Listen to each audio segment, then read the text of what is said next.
শুধুমাত্র সহমত প্রকাশ করবেন, আমি শুধু যেটা বলবো সেটাই আপনি বলবেন, আমরা এটা চাই না। আপনার যেটা মত, সেই মতামতটা হচ্ছে আপনি যেন ঠিকভাবে প্রকাশ করতে পারেন, আমরা সেটার জন্যই হচ্ছে আমরা ফাইট করেছি এবং আমাদের এই আন্দোলনটা অব্যাহত থাকবে, আমাদের সংগ্রামটা অব্যাহত থাকবে।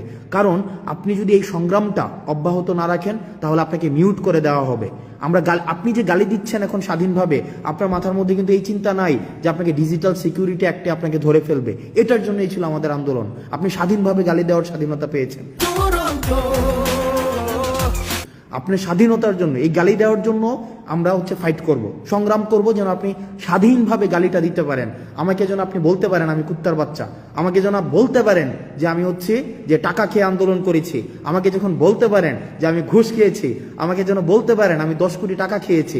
এই যে আপনি 10 কোটি টাকা খেয়েছেন আমাকে বলেন, আপনাকে কিন্তু কেউ এসে বলে না যে আপনাকে বাসা থেকে উঠাই নিয়ে আসবে। এটা কিন্তু আপনার, এই ভয়টা কিন্তু আপনার নাই, বা এই ভয়টা আমাদের নাই। এই যে ভয়টা নাই, এটার জন্যই হচ্ছে আমাদের এই যে সংগ্রামের সফলতা।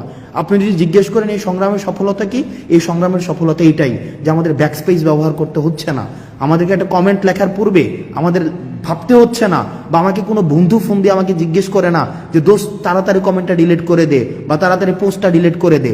এইটার জন্যই হচ্ছে আমাদের আন্দোলন। এবং আমি মনে করি এই জায়গায় হচ্ছে আমাদের সফলতা, যে আপনি অন্তত স্বাধীনভাবে গালি দিতে পারছেন, সবাইকে স্বাধীনভাবে গালি দিতে পারছেন। কিন্তু আমরা একটা জায়গায় স্পষ্ট করতে চাই, স্বৈরাচার ফেসিস্ট হাসিনা আমাদেরকে বিভিন্নভাবে দমন করার চেষ্টা করেছে, আমাদেরকে বিভিন্নভাবে আমাদেরকে ব্লেম দিয়েছে, ট্যাগ দিয়েছে, আমাদের অর্থ লোপাটের আমাদের অভিযোগ এনেছে, কিন্তু কিচ্ছু করতে পারেনি, কিচ্ছু করতে পারেনি। কারণ আমাদের নৈতিক যেই শক্তিটা, মানে নৈতিক যে শক্তিটা, এই নৈতিক শক্তি হচ্ছে আমাদের সততা। আমরা সৎ ছিলাম আমাদের জায়গা থেকে। কোনো ধরনের আজকে পর্যন্ত, এখন পর্যন্ত আমি যখন আপনার সাথে কথা বলছি, এখন পর্যন্ত আমাদের কোনো ধরনের যেই আপনার লিগ্যাল কোনো এলিগেশনস আজকে পর্যন্ত প্রমাণ করতে পারিনি।